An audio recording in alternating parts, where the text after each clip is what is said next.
दोस्तों, जब काव्या ने ऊंचे स्वर में कहा, आप मेरी मर्जी के खिलाफ यह रिश्ता कैसे तय कर सकते हैं पापा, राकेश दुबे ने शांत लेकिन दृढ़ आवाज में कहा, क्योंकि मैं तुझसे प्यार करता हूं बेटी, और राहुल जैसा जीवन साथी हर किसी को नहीं मिलता। काव्या ने तमतमाकर कहा, वह साधारण लड़का ना नौकरी ना कोई स्टेटस, और ऊपर से आप चाहते हैं कि वह हमारे घर में घर जमाई बनकर रहे। राकेश ने गंभीर होकर उत्तर दिया, अगर इस घर और जायदाद से रिश्ता रखना है तो यही शादी होगी, वरना तुम्हारी मर्जी। काव्या ने अपनी नजरें झुका ली। उसने शादी को मंजूरी दे दी, मजबूरी में पिता के डर से और संपत्ति से नाम कटने के लिए। शहर के सबसे महंगे होटल में भव्य शादी हुई। सजे हुए फूल, झिलमिलाती लाइटें और मेहमानों की भीड़ थी, पर दूल्हा दुल्हन के बीच एक अनकही दूरी थी। राहुल ने धीरे से कहा, अगर तुम यह शादी नहीं चाहती तो अभी भी रुक सकते हैं, मैं तुम्हारे फैसले का सम्मान करूंगा। काव्या ने रूखे स्वर में कहा, यह रिश्ता मेरे लिए सिर्फ एक समझौता है और तुम सिर्फ एक नाम। राहुल चुप रहा। उसने सिर्फ इतना सोचा, कभी लोग जो देख नहीं पाते वही सबसे बड़ा सच होता है। पहला दिन ससुराल में बारिश की बूंदें जब धरती को छू रही थी, उसी समय राहुल ने दुबे हाउस के दरवाजे पर पहला कदम रखा। पूजा देवी, काव्या की मां, ने आंखों में तिरस्कार भरकर कहा, दामाद जी आपका स्वागत है, अब यही आपका घर है, ठहरे। राहुल ने आदर से कहा, धन्यवाद मां जी, मैं कोशिश करूंगा कि इस घर में कोई तकलीफ ना हो। पूजा ने हल्की हंसी के साथ कहा, तकलीफ तो तब होती है जब कोई बोझ बन जाए, उम्मीद है आप नहीं बनेंगे। राहुल ने मुस्कुराकर सिर झुका दिया। अगली सुबह राहुल ने रसोई में पराठे बनाए। टेबल पर चाय और नाश्ता लगा हुआ था। काव्या ने बैठते हुए कहा, कम से कम खाना तो बना लेते हो, घर में रहने वालों को यही तो आना चाहिए। राहुल ने शांति से कहा, जीवन में कोई भी काम छोटा नहीं होता। पूजा ने अखबार से नजरें हटाते हुए कहा, वैसे भी बाहर की दुनिया तो आपके बस की है, नहीं तो घर के काम ही ठीक है। काव्या ने सहेली से फोन पर कहा, आज उसने मटर छील कर रख दिए थे, घर के कामों में तो अब एफिशिएंसी आ गई है। सहेली ने हंसते हुए कहा, लगता है तुमने एक अच्छा घरेलू सहायक चुन लिया है पति के नाम पर। काव्या ने ठाका लगाकर कहा, घर जमाई न्यू मॉडर्न वर्जन। राहुल सब सुनता लेकिन कभी जवाब नहीं देता। उसके मन में कोई शिकवा नहीं था, पर भीतर कहीं एक ज्वाला जल रही थी। रात को जब सब सोते तो राहुल बालकनी में बैठकर चांद की रोशनी में कुछ सोचता रहता। कभी कभी वह एक विशेष नंबर पर फोन करता और सिर्फ इतना कहता, राहुल ने कहा, प्रोजेक्ट ए के डॉक्यूमेंट्स भेजो, कॉन्फिडेंशियल होना चाहिए, और फिर फोन काट देता। एक दिन काव्या के चेहरे पर चिंता थी। ऑफिस से लौटते ही वह सीधे अपने कमरे में गई। पूजा ने पूछा, क्या हुआ काव्या, चेहरा इतना उतरा हुआ क्यों है? काव्या ने गहरी सांस लेकर कहा, हमारी कंपनी स्काईलिंक के शेयर गिर रहे हैं, कोई विदेशी कंपनी टेकओवर की कोशिश कर रही है। पूजा ने चिंतित होकर कहा, पापा से बात करो, और हाँ, उस घर जमाई को तो बताना भी मत, उसे बिजनेस की क्या समझ। राहुल वहीं खड़ा सब सुन रहा था। उसने कुछ नहीं कहा। एक दिन राकेश दुबे ने शहर में एक बड़ी बिजनेस पार्टी रखी। उन्होंने काव्या और राहुल से वहां आने को कहा। राकेश दुबे ने कहा, यह पार्टी स्काईलिंक के पुराने निवेशकों और मीडिया के लिए है, तुम दोनों को साथ चलना चाहिए। काव्या ने अनमने स्वर में कहा, ठीक है, लेकिन राहुल को फॉर्मल कपड़े दिलवा दीजिए, वरना लोग समझेंगे मैं कोई नौकर लेकर आई हूं। पार्टी में रौनक थी, कैमरे चमक रहे थे।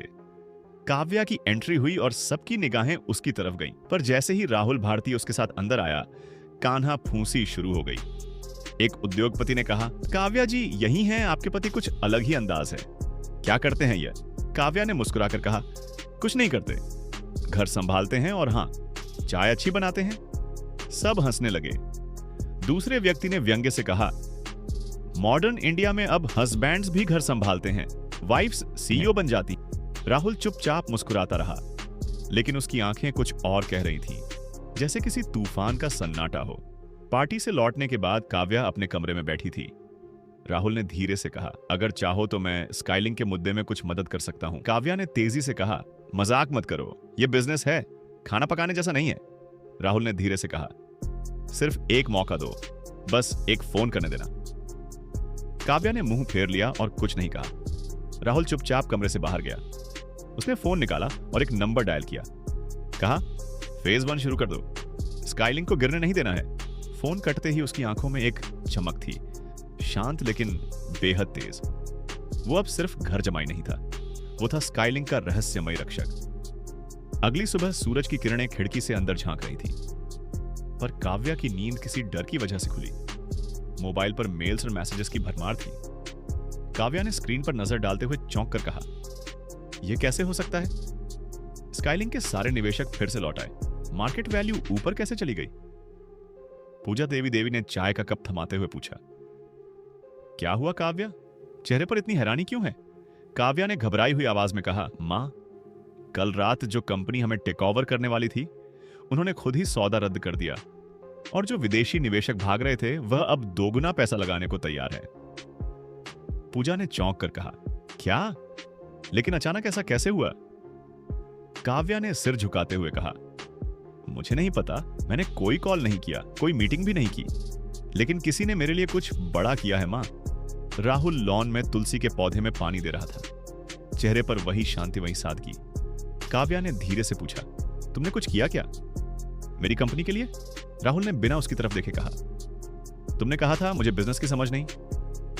काव्या ने थोड़ी देर चुप रहकर कहा, फिर भी बता दो, अगर तुमने कुछ किया है तो जानना चाहती हूं। राहुल ने सिर घुमाया और हल्की मुस्कान के साथ कहा, जो दिखता है जरूरी नहीं वही असलियत हो। काव्या ने झुंझुलाकर कहा, मैं मजाक नहीं कर रही राहुल, ये मेरी कंपनी है, मेरा सपना और कोई अनजान ताकत इसे बचा रही है। राहुल ने गहराई से कहा, हर सपने को टूटने से पहले एक परछाई संभालती है, जब वक्त आएगा तुम जान जाओगी। काव्या चुप रह गई। ऑफिस में हलचल, स्काईलिंक कंपनी का माहौल पूरी तरह बदल गया था। मीटिंग रूम में हर कोई चुपचाप रिपोर्ट पढ़ रहा था। सीनियर मैनेजर ने कहा, मैम, ये सब अचानक कैसे हुआ? दुबई से रईस ग्रुप ने निवेश वापस लेने की बात कही थी, अब वह 25% और निवेश करने को तैयार है। काव्या ने धीरे से कहा, हमें नहीं पता, शायद कोई अनसीन हैंड हमारी मदद कर रहा है। एक जूनियर ने पूछा, मैम, क्या आपके पिता ने कुछ किया? काव्या ने सिर हिलाकर कहा, नहीं, उन्होंने भी मना कर दिया था। कंपनी की सभी शाखाओं से एक ही सवाल आ रहा था, यह करिश्मा हुआ कैसे?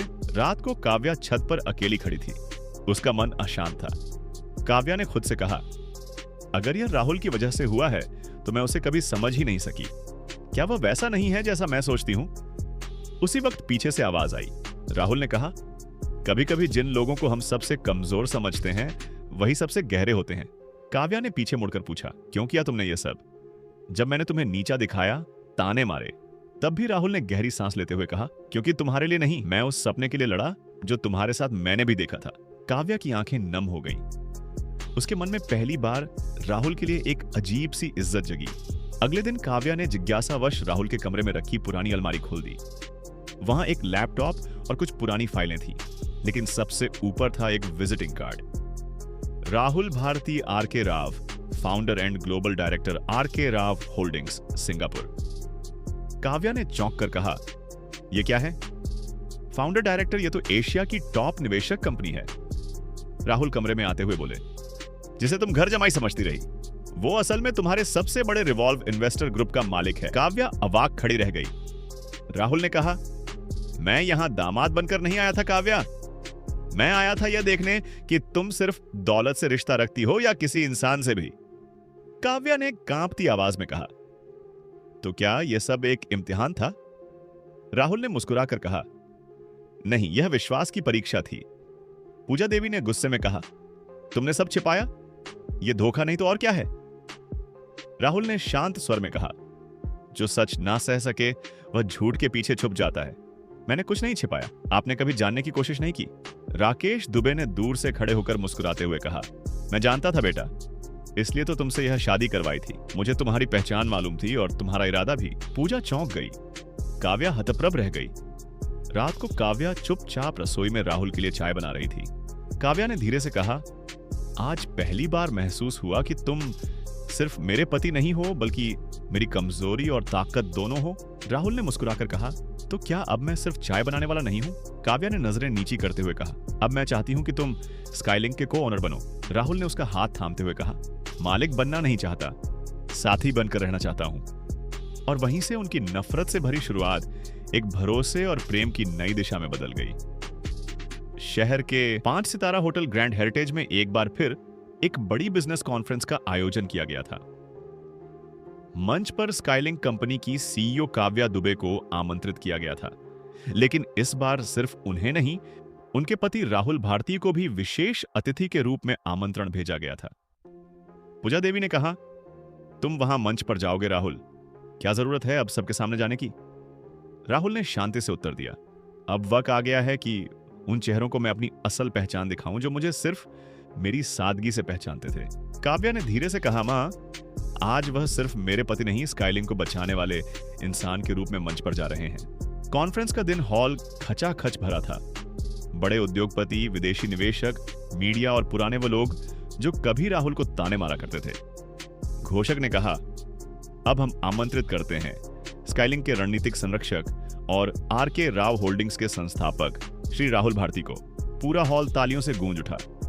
लोग चौंक रहे थे। ये वही घर जमाई, अरे ये तो अरबों की कंपनी का मालिक है, हमें तो लगा ये सिर्फ चाय बनाता है।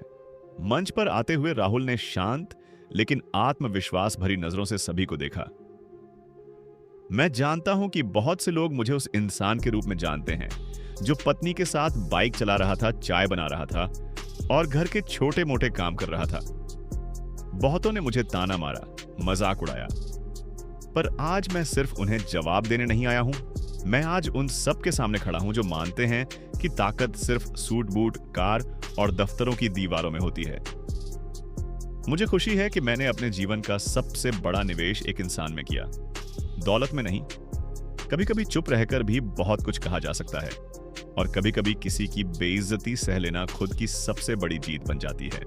हॉल में सन्नाटा, हर चेहरा चुप था। वो लोग जो हंसते थे अब सिर झुकाए बैठे थे, जो मजाक उड़ाते थे अब तालियां बजा रहे थे। एक उद्योगपति ने पास वाले से कहा, हमें समझ ही नहीं आया, वह असली राजा हमारे बीच बैठा था और हम सोच रहे थे कि वह कोई नौसिखियां है। काव्या की आंखों में आंसू थे, मगर इस बार शर्म के नहीं, गर्व के।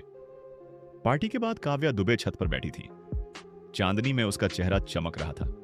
काव्या ने धीमे स्वर में कहा, मैंने तुम्हें कभी समझा ही नहीं। राहुल, जो तुमने सहा शायद मैं एक दिन भी ना सह पाती। राहुल ने उसके पास बैठते हुए कहा, समझना तभी आता है जब सुनना शुरू हो, तुमने कभी सुना ही नहीं। काव्या की आंखों से आंसू निकल पड़े। उसने हाथ जोड़ते हुए कहा, क्या तुम मुझे माफ कर सकते हो? राहुल ने उसका हाथ पकड़ते हुए कहा, माफी उनके लिए होती है जिन्होंने गलत किया और पछताया, और तुम अब पछता रही हो, तो हां, माफ किया। अगली सुबह राहुल ने पूजा कर रहा था।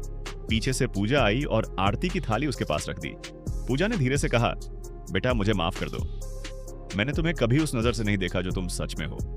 राहुल ने मुस्कुराकर कहा, मां, आपके दिए हुए तानों ने मुझे मजबूत बनाया, इसीलिए आपको धन्यवाद देना चाहिए। अब काव्या और राहुल साथ साथ स्काईलिंक और आरके राव होल्डिंग्स को संभालते थे। जहां कभी एक घर जमाई का ताना लगता था, वहां अब लोग कहते थे राहुल जैसा दामाद मिले तो बेटी की किस्मत बन जाती है। दुबे परिवार की पहचान अब सिर्फ उनकी दौलत से नहीं बल्कि उनके दामाद के चरित्र और सोच से होती थी। राहुल भारती एक ऐसा नाम बन चुका था जो हर अपमान को ताकत में बदलने की कला जानता था।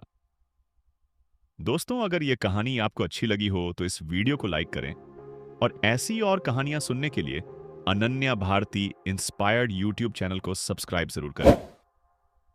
तब तक मिलते हैं हम आपसे एक और प्रेरणादायक कहानी के साथ। तब तक आप अपना ख्याल रखें। धन्यवाद।